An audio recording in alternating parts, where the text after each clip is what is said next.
बढ़ाने की उम्मीद में जाती हुई सरकार का अंतरिम बजट कैसा होता है, ये आज पता चला।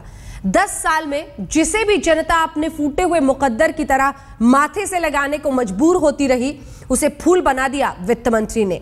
सिर्फ जीना सस्ता नहीं किया, वरना मौज के सामानों की कीमत कम करने में कोई कसर नहीं छोड़ी। Mobile, car, SUV, fridge, television, सब सस्ता। इसे देखकर आप बोल उठोगे, वाह चिदम्बरम बाबू।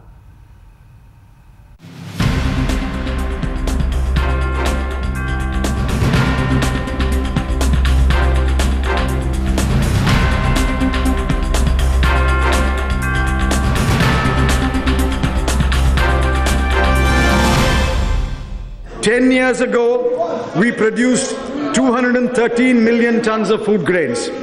Today, we produce 263 million tons of food grains. The installed power capacity was 1,12,700 megawatts.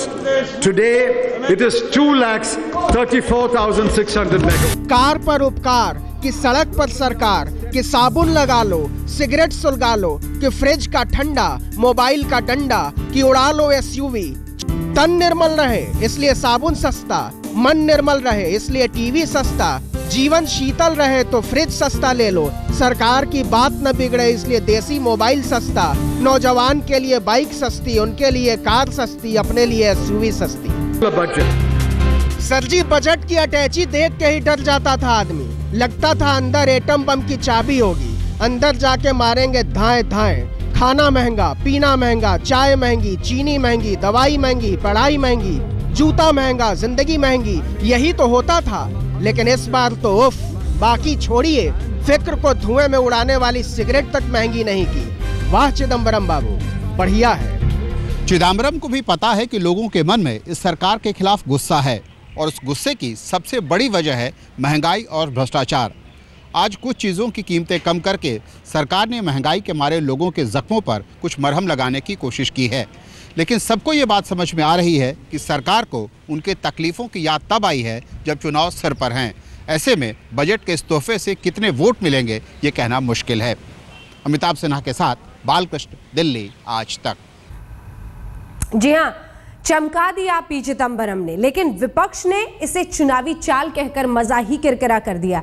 अब यह अलग बात है कि कांग्रेस के भी कुछ नेता खुलेआम कबूल कर रहे हैं कि चुनाव से पहले अगर जनता को थोड़ी राहत दे ही दी गई तो इसमें गलत क्या है। गलत कुछ भी नहीं है, लेकिन यह सवाल भी गलत नहीं कि चुनाव से 4 महीने पहले ही क्यों 10 साल की भूल सुधार का ये सलीका जनता को कितना हजम होगा। बजट है, बहुत शानदार बजट पेश किया गया है। इससे अच्छा और क्या हो सकता है। फिस्कल डेफिसिट जो 4.9% एस्टिमेटेड था, उसकी जगह 4.6% हुआ है। वित्त मंत्री को बधाई दी जानी चाहिए कि बड़ी कठिन पृष्ठभूमि के अंदर एक संतुलित बजट उन्होंने दिया है। ये संतुलन जगदम्बिका पाल का वजन पाते ही बिगड़ गया। जब चुनाव में जाते हैं तो स्वाभाविक है कि चुनाव के पहले का ये आखिरी बजट है, तो अब उससे स्वाभाविक जनता को बड़ी अपेक्षा। उन्होंने बात पकड़ ली, कहा कुछ नहीं, हालत खराब है इसलिए दयानतदारी का दाना फेंक रहे हैं। कांग्रेस का तो हालत दिन दिन खराब होते जा रहा है, उनका समर्थन घट रहा है और चुनाव में फायदा लेने के लिए कुछ ऐसा दिखा है उनका। नहीं, ये एक प्री इलेक्शन बजट है। ये बजट कोई फंडामेंटल इश्यूज को रिजॉल्व करती नहीं है। महंगाई, भ्रष्टाचार और 10 सालों की एंटी इनकम्बेंसी के बीच जाते जाते पी चिदम्बरम ने वित्त मंत्री के तौर पर अपने अंतरिम बजट में सबको खुश करने की कोशिश की है, क्योंकि चाहत सत्ता में फिर वापस आने की है, पर मुहर तो जनता को लगानी है। बीजेपी तो अभी बाकी ही थी, विपक्ष का धर्म नहीं निभाती तो रस्म अधूरी रह जाती। जाती हुई सरकार को कोसने का मजा ही कुछ और होता है। जसवंत सिंह बहुत दिनों बाद नजर आए थे।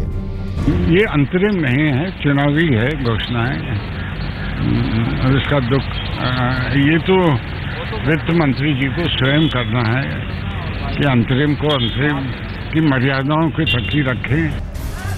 वैसे तो अंतरिम सिर्फ बजट था, लेकिन सच तो ये है कि इसकी प्रशंसा भी अंतरिम है और आलोचना भी, क्योंकि अब सबकी नियत आवाम की एक्सरे मशीन पर अपनी बारी के इंतजार में है। सियासत अंतरिम हो सकती है, सपने अंतरिम नहीं होते। आवाम सुबह के तराजू पर अंतरिम बजट से कांग्रेस की वापसी संभव हो या नहीं, लेकिन नरेंद्र मोदी के हाथ से एक मुद्दा मुफ्त में निकल गया है। सेना में एक रैंक एक पेंशन का। जी हां, वित्त मंत्री ने फौजियों की इस मांग पर मुहर लगाकर एक बड़े विरोध के कदम ताल पर कील ठोक दी है।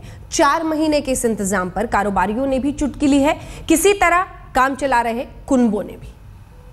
काफी दिनों से मेरे पास डेलीगेशंस आ रहे थे, फौज के डेलीगेशंस, और अलग अलग लोगों से मेरी बातचीत हुई और सबने कहा कि फौज के लिए ये एक बहुत ऐतिहासिक और जरूरी कदम है।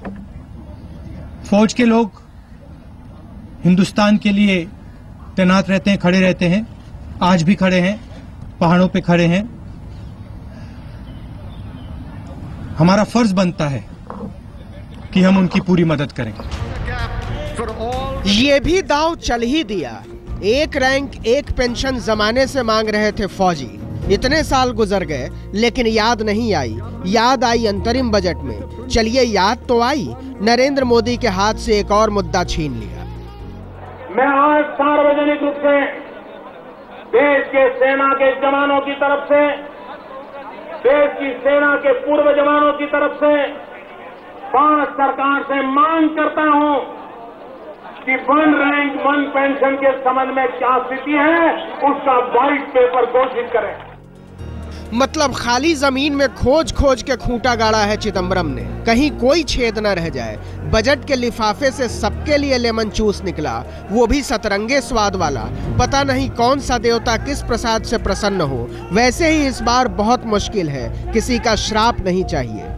व्यापारी खुश रहे, कारोबारी खुश रहे, और सिर्फ खुश न रहे, वोट देने पहुंचे तो खुशी छलके भी। तो ये एक बहुत अच्छी मूव वित्त मंत्री जी ने अनाउंस की है कि सारे ऑटोमोटिव सेक्टर के ऊपर, कैपिटल गुड्स के ऊपर, कुछ एजुकेशन ट्रेनिंग के ऊपर उन्होंने टैक्सेशन कम किया है, एक्साइज कम किया है। कुछ इसे महानता कहते हैं और कुछ मजबूरी, लेकिन जनता के लिए तो ये 4 महीने की चांदनी है।